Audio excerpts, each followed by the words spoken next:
Antara hadis yang masyhur juga tapi tidak ada dalam buku ini.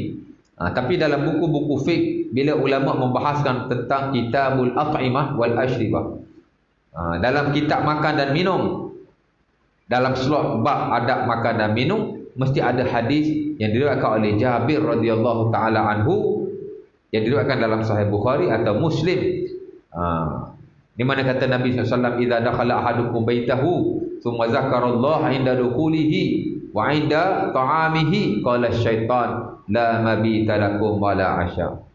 Wa idza dakhala wa lam yadhkurillah 'inda dukhulihi wa 'inda ta'amihi, 'inda dukhulihi qala asy-syaitan adraktumul mabit, wa idza lam yadhkur 'inda ta'amihi qala asy-syaitan adraktumul mabit wal 'asha." Kata Jabir, kata Nabi SAW, bila seseorang itu masuk ke dalam rumahnya, adalah dia menyebut akan Allah. Idza dakhala ahadukum baitahu falyadhkurillah. Adalah dia menyebut akan Allah. Apa? Mana dia masuk aja dia baca bismillah. Ataupun dia sebut nama Allah Subhanahu wa taala, ataupun dia beri salam atau seumpama. Dan begitu juga ketika dia makan, dia menyebut nama Allah. Mana dia baca bismillah. Bila Nabi kata menyebut nama Allah, bukan Allah gitu. Nabi kata bila kamu masuk ke dalam rumahmu, sebutlah Allah atau sebutlah nama Allah. Bukan kata masuk rumah Allah. Bila kamu nak makan, Nabi kata sebutlah Allah atau sebutlah nama Allah. Bukan kata Allah ataupun seumpama itu. Maknanya baca zikir yang telah diajar oleh Nabi SAW. Kalau nak masuk rumah atau nak makan, bismillah lah. Kalau di tempat-tempat lain, bila sebut Allah, mana baca zikir-zikir di tempat berkenaan. Bukan sebut Allah saja, kan? Jadi bila dia masuk ke rumah, dia sebut Allah atau dia sebut nama Allah, yang ini dia membaca bismillah.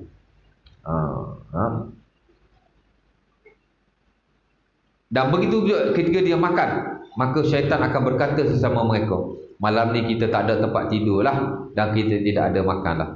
Pasal kita sebut nama Allah, syaitan tak boleh duduk sekali dengan kita. Bila kita makan, dia tak boleh duduk sekali dengan kita. Bila kita duduk dalam rumah, dia tak boleh duduk dalam rumah kita, kerana kita telah menyebut akan nama Allah Subhanahu wa taala ketika kita memasuki rumah kita. Dan begitu juga bila kita masuk, Nabi kata bila seorang itu masuk, dia tidak menyebut akan nama Allah ketika dia masuk, syaitan akan berkata, oh malam ni kita ada tempat tidur lah. Nampak? Kalau kita tak sebut nama Allah, tak baca bismillah, maka syaitan akan kata kita dah ada tempat tidur malam ni. Masuk rumah, masuk saja. Bismillah pun tidak. Assalamualaikum pun tidak. Kan? Maka apa yang berlaku? Syaitan akan kata malam ni kita ada tempat tidur. Kalau masuk tu, masuk begitu. Tidak membaca apa-apa, tidak membaca apa-apa yang disunahkan oleh Nabi SAW. Nak masuk rumah, buka pintu, bismillah. Lepas tu, assalamualaikum warahmatullahi. Ada orang ke, tak ada orang ke, bagi salam. Kalau ada orang, lebih-lebih baik. Nampak? Kalau tak ada orang, tak bagi salam pun tak apa. Bagi salam pun tidak apa. Saya kira sebagai ulama masih menggalakkan beri salam sama ada orang ada ataupun tidak. Dan itu disebut oleh Al-Imam Nawawi rahimahullahu taala dalam Al-Adhkar. Cuma dia kata kalau tak ada orang, Al-Imam Malik rahimahullahu taala menggalakkan kita baca assalamu alaina wa ala ibadillahis salihin. Tapi kalau kata assalamualaikum, tidak salah sama sekali.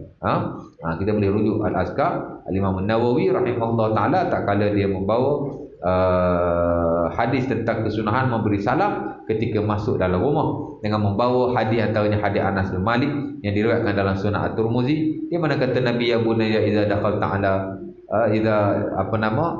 idza dakhalta ala ahlika fasallim alaihim. Bila kamu masuk, wahai anakku, bila kamu masuk ke atas keluargamu, maka berilah salam ke atas mereka. Yakun barakatan alaika wa ala ahlika. Nescaya akan menjadi keberkatan buatmu dan buat keluargamu. Masa masuk rumah, bagi salam. Kalau orang ada dalam rumah, okey, kita beri salam. Kalau orang tak ada dalam rumah pun, kita boleh beri salam. Tidak ada masalah sama sekali. Tapi kalau tak ada orang, kita boleh sama ada memberi salam, Assalamualaikum warahmatullahi, ataupun kita membaca Assalamu alaina wa ala ibadillahis salihin. Tidak ada masalah. Nampak? Baik.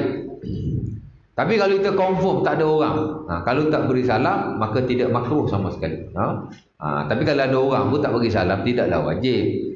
Dia satu sunnah dan amat-amat digalakkan. Kerana Nabi kata, bila kita beri salam ke atas ahli keluarga kita, maka dia akan menjadi suatu keberkatan kepada kita.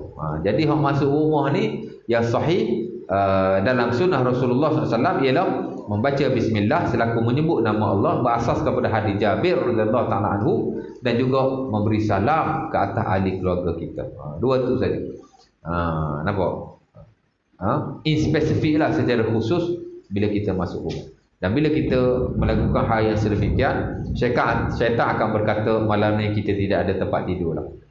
Dan begitu juga bila kita makan di dalam rumah kita. Kita makan dalam rumah kita, lantas kita membaca bismillah, syaitan akan berkata tidak adalah makan buat kita malam ni. Jadi dia kata tempat tidur pun tak ada, makan pun tak ada. Jadi berlapalah syaitan laknatullahi alaihi. Tapi kalau kita masuk pun tak baca nama Allah, bagi salam pun tidak, duduklah rumah beri bila makan tu bismillah pun tidak, apa pun tidak, maka syaitan ada tempat tidur dan ada tempat adalah makanan baginya daripada kita makan. Bila kita makan tak baca bismillah, syaitan makan bersama-sama kita. Dan ada hadis yang menyebutkan sedemikian. Antaranya hadis yang diriwayatkan dalam Mustadrak Al-Hakim daripada Huzaifah, di mana kata Nabi SAW, inna syaitan yastahilu ta'am ma lam yazkir ismullahi alaihi. Syaitan akan memakan bersama-sama dengan kita makanan yang tidak disebut nama Allah kepadanya. Yang ini bila kita tidak bismillah. Nampak? Jadi jangan sekali-kali kita makan melainkan setelah kita akan membaca bismillah sebagai satu sunnah Nabi. Dan ada kepentingan yang lain, itulah supaya syaitan tidak sama-sama memakan makanan bersama kita yang sudah tentu kita tidak mahu sebenarnya.